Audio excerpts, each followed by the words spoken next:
Hello everyone, welcome to my channel. आज हम इस वीडियो में कार्बोकेटाइन के बारे में समझेंगे। इसे कार्बोनियम आयन भी कहा जाता है।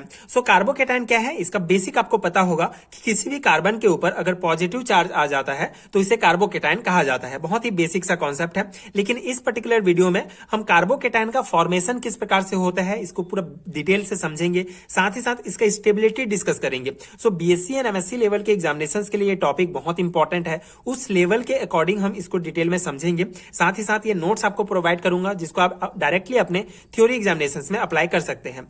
कार्बोकेटाइन क्या है? If an organic compound like CX the electronegativity of X is more than C group, the heterolytic bond fission of CX bond occurs and share electron go with halogen atom. Basically carbocation क्या है कि कोई भी एक organic compound जैसे CX, यहाँ पे C एक एल्काइल ग्रुप है एंड X है, तो इस ग्रुप में जो X का जो इलेक्ट्रोनेगेटिविटी होगा ये ज्यादा होगा C ग्रुप्स की तुलना में। तब यहाँ पे जब हेटेरोलाइटिक बॉन्ड फिजन होगा तो यहाँ पे CX जो बॉन्ड होगा ये टूटेगा एंड यहाँ पे जो इलेक्ट्रॉन होगा ये शेयर होगा हेलोजन एटम्स की ओर। ठीक है, तो ये हेलोजन्स है, ये जो है X जो है हेलोजन ग्रुप है एंड C जो है ये एल्काइल ग्रुप है। जैसे यहाँ पे हमने ये एग्जांपल लिया, ये एक ऑर्गेनिक कंपाउंड है, ये एल्काइल ग्रुप, ये हेलोजन ग्रुप। तो यहाँ पे जब हेटेरोलाइटिक बॉन्ड फिजन होगा, अब ये हेटेरोलाइटिक बॉन्ड फिजन क्या होता है, जब यहाँ पे हेटेरोलाइटिक बॉन्ड फिजन होगा तो यहाँ पे आपको पता है ये कि दो इलेक्ट्रॉन यहाँ पे प्रेजेंट है। तो हेटेरोलाइटिक बॉन्ड फिजन के कारण ये जो दो इलेक्ट्रॉन होंगे ये हेलोजन ग्रुप्स की ओर चले जाएंगे, क्योंकि हेलोजन का इलेक्ट्रोनेगेटिविटी ज्यादा होता है। ठीक है, यहाँ पे जो दोनों ग्रुप है इसमें, ये दोनों ग्रुप में जो हेलोजन का होगा इसका इलेक्ट्रोनेगेटिविटी ज्यादा होने के कारण यहाँ पे जो दो इलेक्ट्रॉन होंगे ये बॉन्ड फिजन, हेटेरोलाइटिक बॉन्ड फिजन के कारण ये दोनों इलेक्ट्रॉन इसके तरफ चले जाएंगे, मतलब यहाँ पे इलेक्ट्रॉन की अधिकता हो जाएगी और यहाँ पे माइनस चार्ज आ जाएगा। लेकिन जो कार्बन होगा यहाँ पे इलेक्ट्रॉन की कमी हो जाएगी और यहाँ पे पॉजिटिव चार्ज आ जाएगा। तो इसी को ही कार्बोकेटाइन कहा जाता है।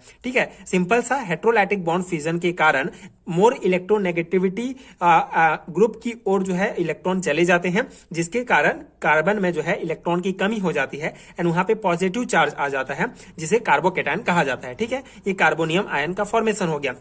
अब यहाँ पे in this type of bond fission the more electronegative atom, example halogens X group carries both share electron resulting positive charge on carbon atom of alkyl part and in this carbonium ion carbon atom has only 6 electron in the valence shells, therefore positively charge alkyl group which has 6 electron in the other outer shell of C carbon is called carbocation. ठीक है, बहुत ही simple सा concept है जो हमने समझा कि यहाँ पे क्या होगा।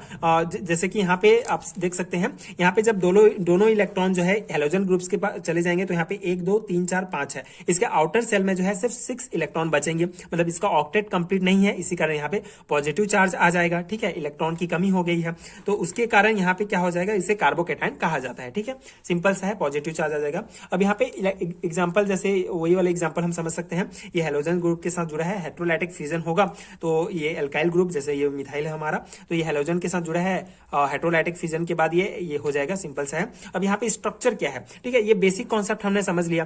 ठीक है, ये थ्योरी भी आप लिख सकते हैं, अगर जनरली एग्जाम में पूछा जाता है व्हाट इज कार्बोकेटाइन तो आप ये पूरा ये एग्जांपल दे सकते हैं, ये थ्योरी लिख सकते हैं। अब इसको, इस स्ट्रक्चर को किस प्रकार से, इलेक्ट्रॉनिक स्ट्रक्चर इसको किस प्रकार ड्रॉ करेंगे, तो इस प्रकार से जो है आप ये पूरे रिएक्शंस का इलेक्ट्रॉनिक स्ट्रक्चर ड्रॉ कर सकते हैं। ये कार्बन, ये 3H, ये 1 2 3 4 5 6 इलेक्ट्रॉन जुड़े हैं एंड यहाँ पे कमी है, 2 इलेक्ट्रॉन की कमी है ऑक्टेट कंप्लीट करने के लिए, इसी कारण यहाँ पे जो है पॉजिटिव चार्ज आ जाएगा। अब डिस्कस करेंगे फॉर्मेशन ऑफ कार्बोनियम आयन।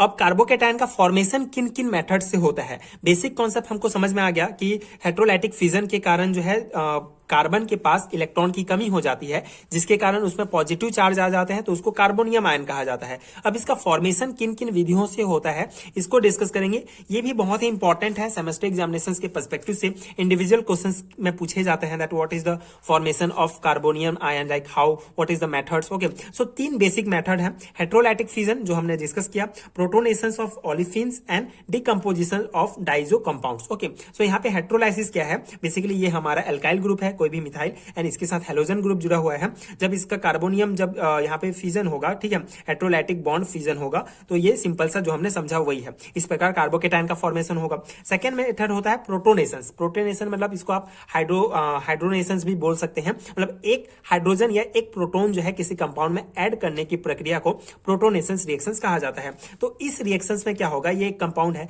यहाँ पे एक प्रोटोन या एक हाइड्रोजन इसमें ऐड कर देंगे, तो यहाँ पे जो है ये 3 हाइड्रोजन यहाँ पे बन जाएगा एंड यहाँ पे जो है पॉजिटिव चार्ज आ जाएगा, ठीक है। कार्बन के पास इलेक्ट्रॉन की कमी हो जाएगी जिससे पॉजिटिव चार्ज आ जाएगा एंड ये हमारा कार्बोकेटायन का फॉर्मेशन हो जाएगा। तो इस प्रकार से प्रोटोनेशंस में आप ये एग्जांपल दे सकते हैं। थर्ड मेथड है डाइजो कंपाउंड का डीकंपोजिशन। तो यहाँ पे आप देख सकते हैं, यहाँ पे डाइजो कंपाउंड का डीकंपोजिशन होगा एंड यहाँ से हमको जो है ये पॉजिटिव चार्जेस वाला ये कंपाउंड मिलेगा, तो इसी को कार्बोकेटायन का फॉर्मेशन कहते हैं, ठीक है। तो ये तीनों जो है फॉर्मेशन मेथड है कार्बोनियम आयन के, आप इसको देख सकते हैं, बहुत ही इंपॉर्टेंट है फॉर सेमेस्टर एग्जामिनेशन। अब एक और important topic that is related to carbonium ion. So stability क्या होता है कार्बोनियम आयन का, इसको हम डिस्कस करते हैं। So methyl group is a electron releasing group according to physical concept stability of charge system increase with distribution of charge and thus all those factor which help in charge distribution provide stability to the carbocation. अब carbocation को जो है main stability कौन provide करता है, जैसे यहाँ पे है सिंपल सा बोल रहा है कि methyl group is an electron releasing group and according to physical concept stability of charge system increase with distribution of charge. Okay, so basically यहाँ पे क्या है, स्टेबिलिटी, कोई भी चार्ज सिस्टम का स्टेबिलिटी कब इंक्रीज होता है, जब उसका with the distribution of charge के डिस्ट्रीब्यूशन से जो है ये स्टेबिलिटी इसका बढ़ता है। So from the physical and chemical properties of carbocations it is clear that more the alkyl group attach to positively charge carbon atom more it is stability. Okay, ये points important है, ठीक है। Physical and chemical properties से ये पता चलता है कि कार्बोकेटायंस में अगर एल्काइल ग्रुप अगर ज्यादा अटैच है, ठीक है, टू पॉजिटिव चार्ज कार्बन से अगर ज्यादा एल्काइल ग्रुप अटैच है तो वो ज्यादा स्टेबल होगा। यहां से एग्जांपल्स आप देख सकते हैं। यहाँ पे देखिए ये मिथाइल कार्बोकेटायन है, अब ये जो है इथाइल कार्बोकेटायन, ये आइसोप्रोपाइल एंड ये टर्सरी ब्यूटाइल। अब यहाँ पे देख सकते हैं ये पॉजिटिव चार्ज वाला कार्बन है, ठीक है। अब यहाँ पे जो है 3 यहाँ पे मिथाइल ग्रुप अटैच है, मतलब ये ज्यादा स्टेबल होगा। और यहाँ पे यहाँ पे 1 मिथाइल ग्रुप है, ठीक है, सॉरी यहाँ पे जो है 2 मिथाइल ग्रुप होगा, ये CH3 यहाँ पे होगा, ये CH3, ठीक है। 2 मिथाइल ग्रुप अटैच है, मतलब ये आइसोप्रोपाइल कार्बोकेटायन का फॉर्मेशन होगा और ये इससे जो है कम स्टेबल होगा। इसी प्रकार यहाँ पे एक जो है हमारा मिथाइल ग्रुप है, इथाइल कार्बोकेटायन इसे कहा जाता है, तो ये इससे कम स्टेबल होगा एंड ये मिथाइल कार्बोकेटायन, इसमें एक भी जो है यहाँ पे मिथाइल एल्काइल ग्रुप जो है अटैच नहीं है, मतलब ये मिथाइल कार्बोकेटायन है, ठीक है। तो यहाँ पे इनका स्टेबिलिटी ऑर्डर क्या होगा, सबसे ज्यादा ये स्टेबल होगा, क्योंकि यहाँ पे क्लियरली कहा गया है कि जितना ज्यादा एल्काइल ग्रुप अटैच होंगे उतना ज्यादा जो है ये स्टेबल होगा। तो यहाँ पे 3 है, मतलब ये ज्यादा स्टेबल है, उसके बाद ये, उसके बाद ये, उसके बाद ये, ठीक है। तो इस प्रकार से आप स्टेबिलिटी समझा सकते हैं कार्बोनियम आयन का, ठीक है। ये सब कार्बोनियम आयन शो करते हैं, मतलब पॉजिटिव चार्ज होता है कार्बन में, तो ये कार्बोकेटायन है। सो इन तीनों कार्बोकेटायन में सबसे ज्यादा स्टेबल कौन होगा, जिसमें ज्यादा एल्काइल ग्रुप अटैच होंगे, तो इसमें ज्यादा अटैच है, मतलब ये ज्यादा स्टेबल है। तो इस प्रकार से आप इसको एग्जाम्पल दे सकते हैं। So in this carbocations least stable is methyl carbocations because it has no methyl or alkyl group and attach with the positively charged carbon atoms. Okay, so while tertiary carbocation is most stable, tertiary carbocation ये butyl जो होगा ये carbocation ये ज्यादा stable है, क्योंकि यहाँ पे 3 ग्रुप जुड़े हुए हैं, ठीक है, 3 एल्काइल ग्रुप जुड़े हुए हैं। तो इस प्रकार से आप इसको इसको नाम दे सकते हैं, ये 1 डिग्री, ये 2nd, ये 3rd। तो इस प्रकार से स्टेबल इसका बता सकते हैं कि ये जो है टर्सरी ब्यूटाइल सबसे ज्यादा स्टेबल है, उसके बाद आइसोप्रोपाइल कार्बोकेटायन सबसे ज्यादा स्टेबल है, उसके बाद 1, ठीक है, इथाइल कार्बोकेटायन, उसके बाद CH3 मिथाइल ग्रुप। तो इस प्रकार से आप ये बता सकते हैं।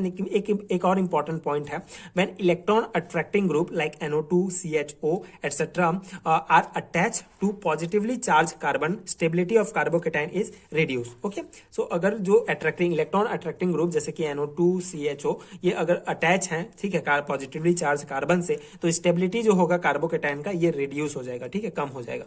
तो इस प्रकार से ये जो है स्टेबिलिटी आप इस प्रकार बता सकते हैं कार्बोकेटायन का। आई होप आपको समझ में आया होगा। बहुत ही सिंपल सा कॉन्सेप्ट है, लेकिन बहुत इंपॉर्टेंट है for BSc and MSc level के एग्जामिनेशंस के लिए। एंड ये नोट्स आप जो है जनरली अप्लाई कर सकते हैं अपने सेमेस्टर एग्जामिनेशंस के लिए।